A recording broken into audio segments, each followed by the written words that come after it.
Assalamualaikum warahmatullahi wabarakatuh. Bismillahirrahmanirrahim. Alhamdulillahirabbil alamin.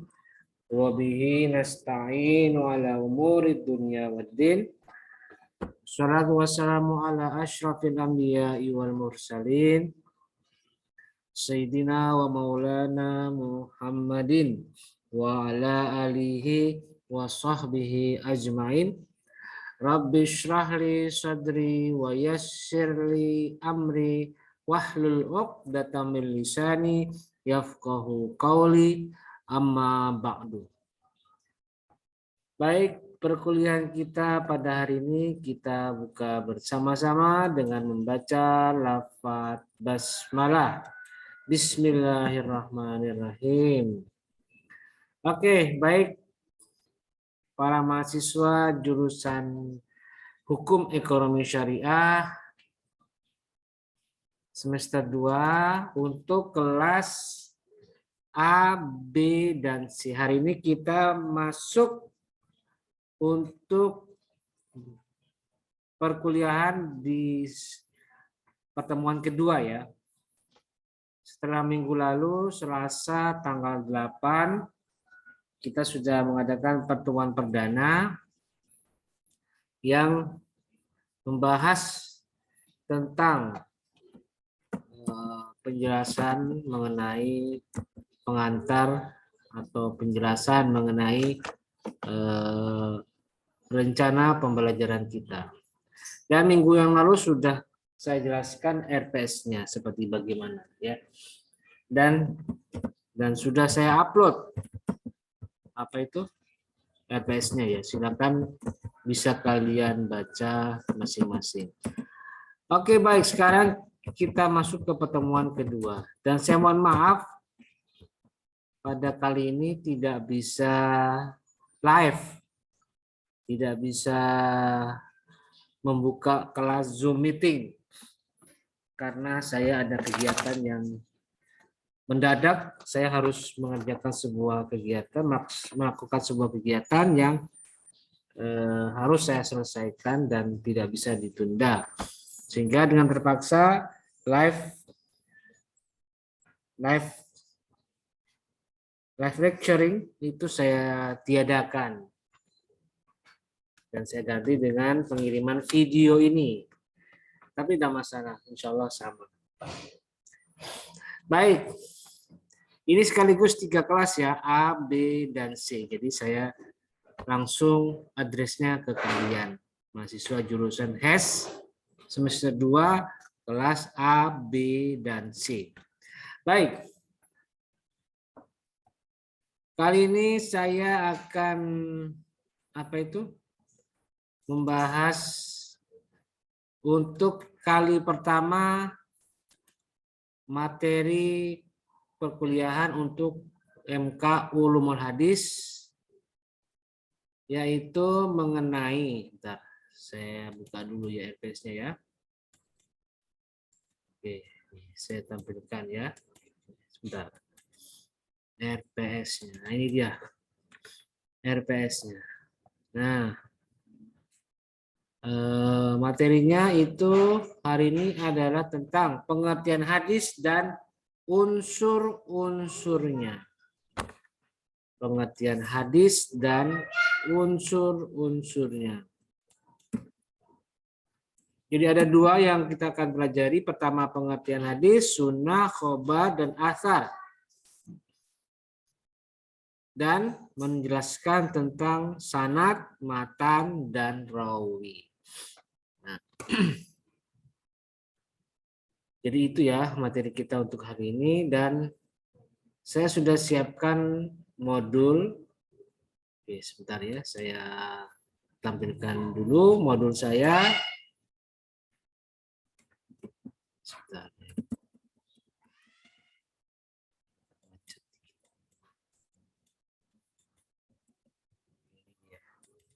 Nah, ini ya sudah tampil ya, kita lihat. Oke, kita lihat pengertian hadis dan unsur-unsurnya.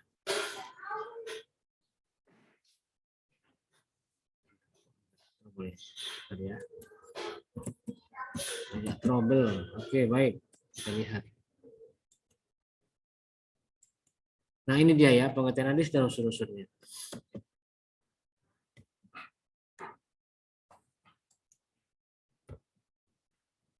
Nah, untuk memulai materi ini saya akan memberikan apa? Kita akan fokus kepada beberapa pertanyaan yang nanti akan langsung saya jawab sesuai dengan pertanyaan tadi. Yang pertama ada pengertian hadis. Jelaskan pengertian hadis menurut bahasa dan istilah. Lalu yang kedua adalah jelaskan perbedaan antara hadis dengan khobar, athar, dan sunnah. Dan yang ketiga adalah jelaskan pengertian rawi, matan, dan syarat. Nah, ini 3 pertanyaan yang harus kita jawab. Dan nanti langsung saya berikan jawabannya. Tetapi untuk khusus untuk pertanyaan nomor 2, itu tidak semua akan saya jawab. Karena sisanya nanti akan saya jadikan tugas. Gitu ya. Saya akan jadikan tugas. Terutama berkaitan dengan perbedaan antara hadis dengan sunnah. Jadi nanti hadis dan khobar akan saya jelaskan, hadis dengan athar akan saya jelaskan. Tetapi untuk perbedaan antara hadis dan sunnah akan saya jadikan tugas. Oke, baik, kita langsung pertanyaan nomor 1. Jawabannya bagaimana? Ini dia. Pengertian hadis menurut bahasa dan istilah. Hadis secara bahasa itu ada 2. Bimakna al-khobar atau bimakna al-jadid. Bahkan ada yang mengatakan bimakna al-qarib, itu juga bisa hadis. Apa khobar? Kabar atau berita. Secara bahasa hadis adalah kabar atau berita. Tapi juga hadis diartikan sebagai al-jadid, baru. Ini saya kutip dari pendapatnya Muhammad Ajad Al-Khatib, Usulul Hadis, Ulumuhu wa Mustalahu. Kitabnya sudah nanti akan saya upload di Google Classroom. Halaman 26. Nah, itu. Tapi ada juga yang dimana Al-Qarib, dekat. Hadis itu Al-Qarib, dekat. Nah, itu secara bahasa. Sedangkan secara istilah, pengertian hadis itu ada beberapa macam. Tapi saya ambil saja bagian yang merepresentasikan semuanya ya. Jadi ini pendapatnya Fathur Rahman, Ikhtisar Mustalah Hadis, kitab ini bukunya berjudul Ikhtisar Mustalah Hadis, halaman 20, yang menyatakan bahwa hadis secara istilah adalah ma'udifa lin Nabi sallallahu alaihi wasallam qaulan au fi'lan au takriran au nahwaha. Jadi hadis adalah segala sesuatu yang disandarkan kepada Nabi Muhammad sallallahu alaihi wasallam, baik berupa perkataan, perbuatan, pernyataan atau takrir dan sebagainya dan lain sebagainya. Di beberapa istilah, di beberapa redaksi lain disebutkan au fi'lan, au takriran, au sifatan, au himmatan, au siratan. Ba'da nubuwah, qabla nubuwah, au ba'daha. Jadi semua yang berasal dari Nabi, baik ucapan, perbuatan, takrir, sifat, tujuan hidup Nabi, sejarah hidup Nabi, dan lain sebagainya, baik yang beliau lakukan di masa sebelum nubuah atau sebelum kerasulan Nabi maupun sesudahnya. Itu hadis. Pokoknya semua yang ada hubungannya dengan Rasulullah dari Muhammad. Baik yang sebelum beliau diangkat sebagai Rasul maupun yang sesudah beliau diangkat. Itu istilah lain, pengertian lain. Ya, sebenarnya sama lah. Pokoknya semua yang datang dari Nabi itu hadis. Jadi itulah pengertian hadis secara istilah. Jadi jelas ya. bagaimana pengertian hadis secara bahasa maupun istilah. Oke, baik, berikutnya pertanyaan selanjutnya. Jelaskan perbedaan antara hadis, khabar, dan asar. Hadis dengan sunnah itu nanti akan saya jadikan tugas. Oke, baik. Nah, sekarang bagaimana perbedaan antara hadis dan khabar? Dan bagaimana perbedaan antara hadis dan asar? Sebenarnya menurut Muhammad Ajjad Al-Khatib dinyatakan, atau kita langsung buka aja ya halamannya ya. Halamannya. Oke, saya tampilkan dulu kitabnya. Nih, oke, saya share dulu. Saya share kitab Ajjad Al-Khatib. Mana ini?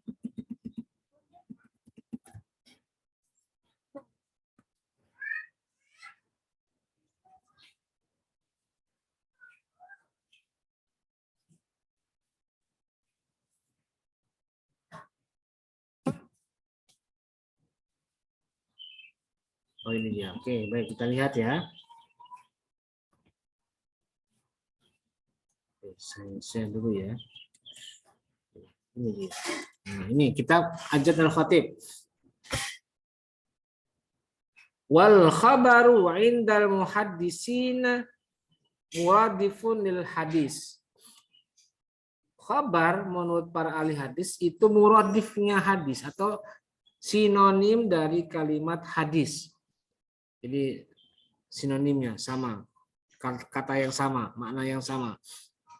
Kemudian fayutlaqani al marfu, maka kemudian dua istilah itu hadis dan khabar dimutlakkan. Maksudnya apa? Disandarkan atau dikaitkan atau diidentikan dengan alal marfu atas istilah marfu wa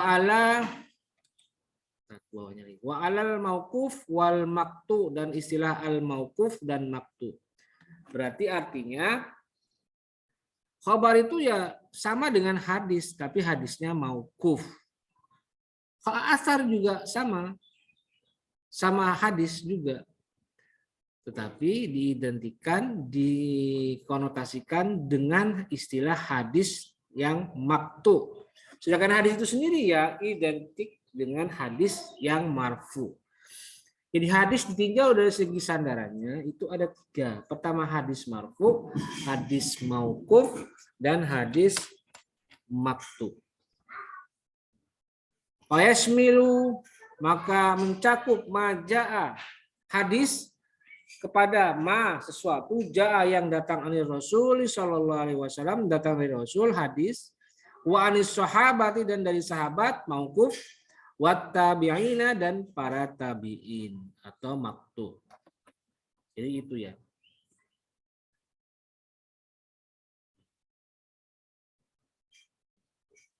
Itu tadi pengertian hadis atau perbedaan antara hadis, khabar, dan asar. Kita kembali ke PowerPoint saya. Lalu bagaimana? Nah, kita lihat. Karena kesamaan di antara hadis, khabar, dan asar, maka dibuatkan rumusan oleh para ahli hadis. Jadi khabar adalah segala sesuatu yang disandarkan kepada sahabat, atau istilah lainnya hadis mauquf. Sedangkan asar itu adalah segala sesuatu yang disandarkan kepada tabi'in, atau istilah lainnya adalah hadis maktu. Itu dia ya. Jadi mana perbedaannya ya? Kalau hadis ya datang dari Nabi, kalau khabar datang dari sahabat, kalau asar datang dari tabi'in. Kualitasnya gimana? Ya kadang walaupun hadisnya hadis asar atau hadis maktu, tetapi memiliki makna yang menguatkan atau dikuatkan oleh hadis marfu, maka mungkin saja kualitas hadis maktu itu menjadi sama, menjadi apa namanya? Menjadi setara dengan hadis marfu, atau memang inspirasinya dari hadis. Maka itu bisa dijadikan hujjah. Karena apa? Karena ada penguatnya, ada syawahidnya. Ya, hadis marfu tadi itu. Begitu juga hadis khabar atau khabar. atau hadis mauquf. Bisa jadi walaupun itu sumbernya dari sahabat, tetapi karena inspirasinya dari Rasul, maka kualitasnya menjadi sahih juga. Karena memiliki syawahidnya, memiliki penguatnya. Nah, itulah pengertian hadis marfu ataupun hadis, kemudian khobar atau hadis mauquf, dan asar atau hadis maktub. Baik, kita sudah menjawab pertanyaan nomor 2. Berikutnya pertanyaan ketiga, jelaskan pengertian rawi, matan, dan sanad. Nah, kita mulai dari rawi dulu. Rawi itu adalah orang yang menyampaikan atau menuliskan dalam suatu kitab apa yang pernah didengar dan diterimanya dari gurunya. Jadi siapa rawi itu? Ya orang yang menceritakan, meriwayatkan atau menyampaikan hadis dari orang sebelumnya untuk disampaikan kepada orang sesudahnya. Itu rawi. Dan rawi itu bisa mempengaruhi kualitas sebuah hadis. Jika diketahui rawi ini memiliki cacat, jika diketahui seorang rawi ini memiliki aib atau memiliki kelemahan dalam periwayatan, maka hal itu sangat mempengaruhi kualitas hadisnya. Misalnya, dia terkenal sebagai orang yang pelupa, maka faktor lupa ini yang menyebabkan hadisnya turun derajatnya. Dan rawi ini sangat mempengaruhi kualitas sebuah hadis. Ya wajar saja ya. Kita saja kalau misalnya saya sebagai dosen menyampaikan informasi kepada kalian.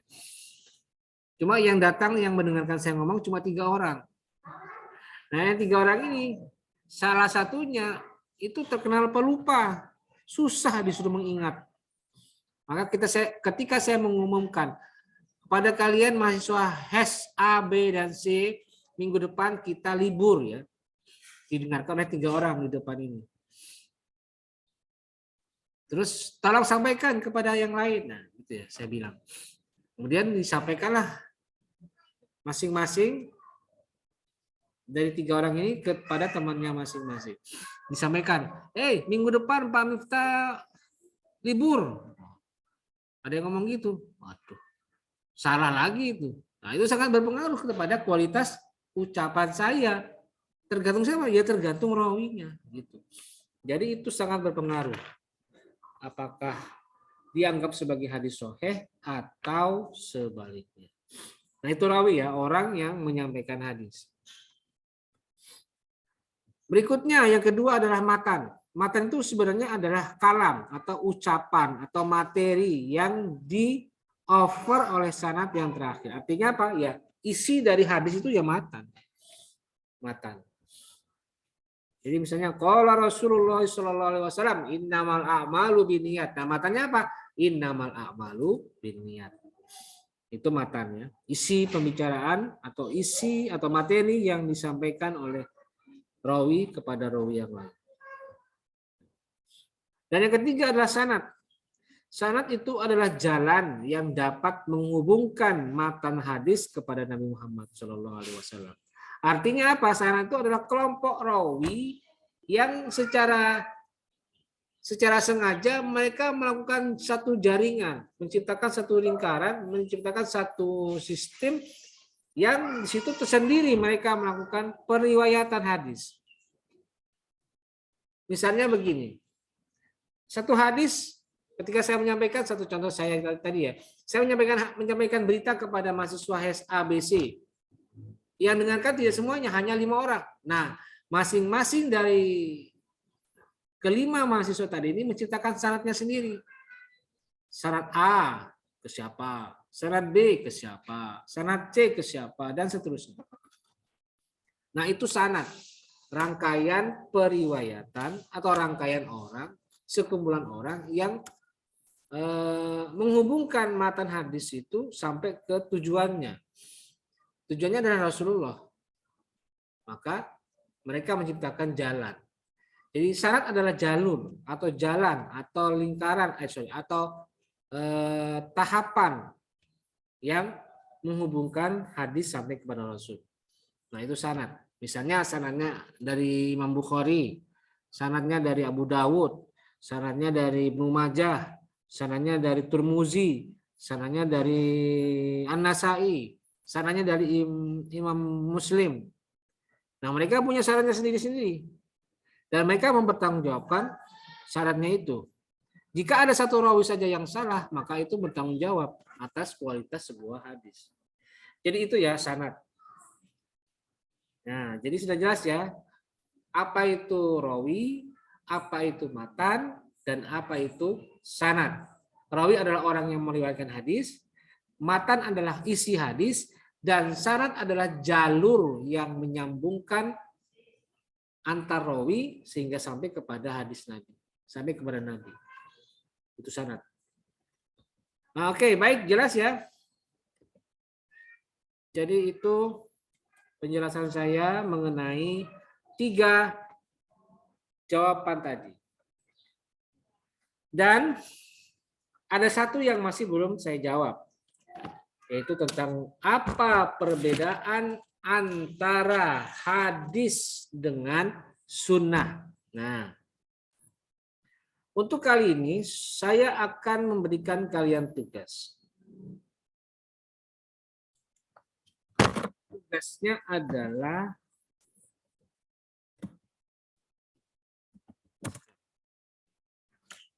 Tugasnya adalah menjawab pertanyaan tentang perbedaan antara hadis dan sunnah. Oke, baik. Nah, perlu diperhatikan ya. Bentar, ini saya tampilkan dulu ya tugas 1 ini. Ini dia tugas 1. Nah, ini dia.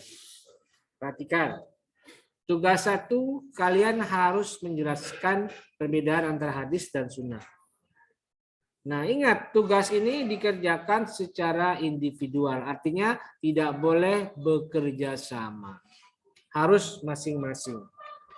Kecuali kalau misalnya tugas ini saya berikan keterangan dikerjakan secara berkelompok, maka tugas itu bersifat kelompok.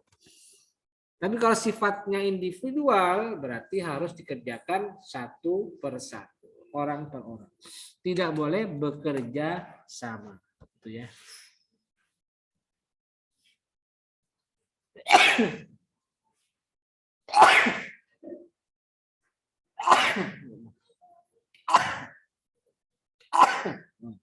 Maaf ya, nggak bersin. Oke, jadi itu pertama dikerjakan secara individual. Yang kedua, nah, tugasnya dikerjakan terlebih dahulu melalui MS Word. MS Word dikerjakan dulu. Nah, baru setelah itu dikumpulkan dengan cara pilih tombol add atau tambah. Atau nanti yang ada menu tambahkannya, itu maksudnya. Karena setiap mahasiswa bisa jadi beda-beda ya, karena faktor Google masing-masing. Kadang ada yang pakai google.com, tapi ada yang pakai google.co.id. Sehingga berbeda. Kadang ada menu add, tulisan add tapi yang berbahasa Inggris, tapi ada yang menu tulisan bahasa Indonesia, tambah. Nah, nanti artinya ketika kalian mengerjakan tugas, kalau sudah selesai dikerjakan di MS Word, lalu masukkan, attach, lampirkan, tambahkan gitu ya. Dan ambil file yang tadi kalian kerjakan. Nah, kemudian yang perlu diperhatikan adalah batas akhir. Batas akhir pengumpulan tugas hari Selasa minggu depan tanggal 22 Februari 2022. Wah, angka cantik ini ya. 22222. 22 semua ini. Pukul 9.00. Jadi batas akhir diperhatikan ya, jangan sampai kalian lalai. Kadang ada dulu tuh semester sebelumnya dia mengabaikan ini sehingga begitu sudah lewat batasnya maka dia tidak bisa mengumpulkan tugas. Maka dia lapor ke saya, Pak, saya tidak bisa mengumpulkan tugas. Loh, kamu ngumpulnya kapan? Jam 10, Pak. Loh, udah lewat. Batas akhir itu jam 9. Kalau tidak bisa mengumpulkan sebelum jam 9 atau pas jam 9 ya tidak bisa. Jadi ini pelajaran buat kalian. Tolong didisiplinkan diri kalian sendiri sehingga bisa mengerjakan tugas sesuai dengan jadwal. Kan panjang ya, 1 minggu. Dan tugasnya tidak pusing, tidak bikin repot ini. Jadi saya rasa tidak masuk akal jika ada yang mengaku tidak bisa mengumpulkan tugas padahal sudah 1 minggu ini dikerjakan. Nah, karena itu saya menyarankan ketika kalian mengerjakan tugas, ya secepatnya dikerjakan, jangan ditunda-tunda. Khawatirnya nanti ternyata di hari terakhir, hari Selasa tanggal 22 jam 8.35, itu ada kendala sinyal. Di tempat kalian misalnya, kadang sinyalnya naik turun. Nah, kalian tidak memperhatikan itu. Nanti aja lah gampang, masih tanggal 21 ini, masih tanggal 20 nih, masih tanggal 18 ini, nanti aja lah. Jangan begitu, langsung kerjakan saja sewaktu masih panjang, sewaktu masih cukup. Nah, nanti kalau sudah begitu dekat, belum mengumpulkan, padahal sudah dikerjakan, tapi tidak bisa dikumpulkan, kan yang rugi siapa? Yang rugi kalian sendiri. Gitu ya. Dan saya tidak menerima pengumpulan tugas melalui cara-cara di luar yang saya tentukan. Sebab begini ya, saya ingatkan, tugas ini hanya bisa dikumpulkan melalui apa itu? Melalui tugas kelas.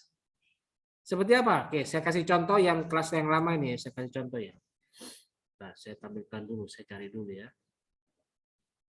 Saya cari dulu kelas yang lama ini. Oke, ini dia. Tugas kelas.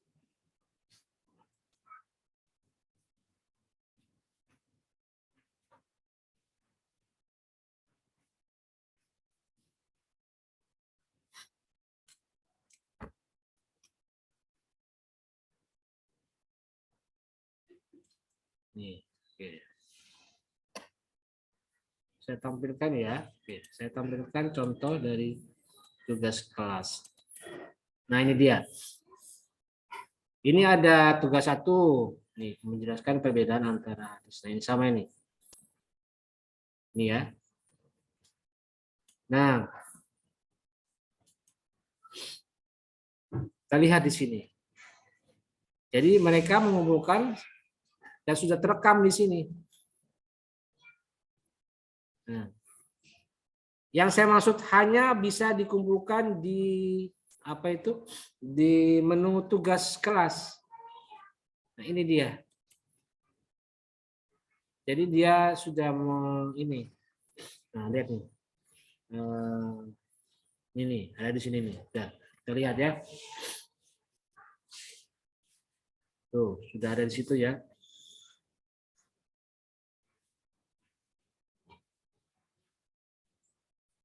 Ya, intinya di situ ya, dalam ini dia. Jadi nanti semua tugas akan dikumpulkan di menu tugas kelas. Dan hanya di sini saja yang bisa saya nilai. Kalau misalnya ada yang melaporkan, Pak, mohon maaf saya terlambat mengumpulkan tugas. Saya hanya bisa mengirimkan lewat ini ya, misalnya lewat di ini, di chat room-nya, misalnya di sini nih, dikumpulkan di sini misalnya. Nggak bisa.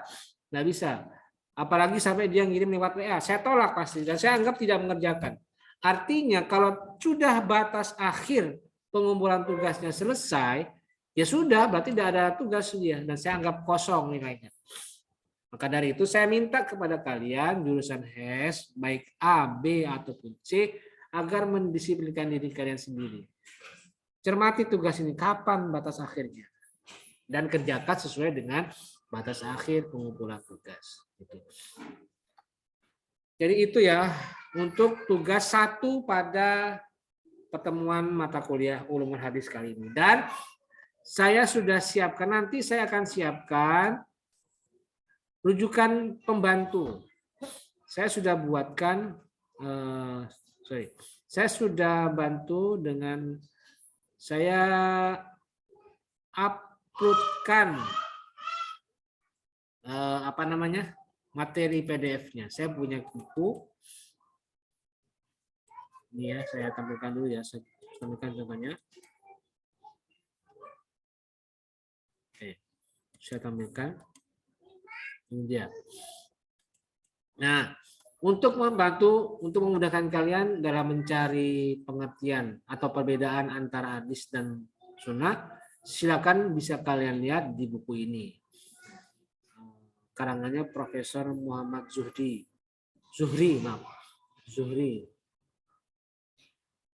Ini kan juga bagian dari buku referensi yang saya sarankan ya. Nah, silakan kalian cari di sini apa perbedaan antara hadis dan sunnah. Nah, saya akan tampilkan di tugas 1 ini. Baik, saya kira itu penjelasan saya untuk tugas dan begitu juga dengan mata kuliah materi kita pada kali ini. Terima kasih. Dan sekali lagi mohon maaf karena saya tidak bisa melaksanakan kegiatan perkuliahan secara langsung melalui Zoom meeting karena ada kegiatan lain. Baik, saya kira cukup dan absen sudah bisa diakses sejak tadi pagi. Silakan kalian akses. Dan jangan lupa absen tetap harus diisi sampai akhir perkuliahan nanti di akhir semester karena itu menjadi poin penting dalam Anda berhak mendapatkan nilai baik atau tidak. Baik, saya kira cukup pertemuan kita pada hari ini. Terima kasih dan mari kita akhiri dengan bersama-sama membaca lafaz hamdalah. Alhamdulillahirabbil alamin. Terima kasih atas perhatiannya. Mohon maaf. Wallahul muwaffiq ila aqwamit thoriq. Assalamualaikum warahmatullahi wabarakatuh.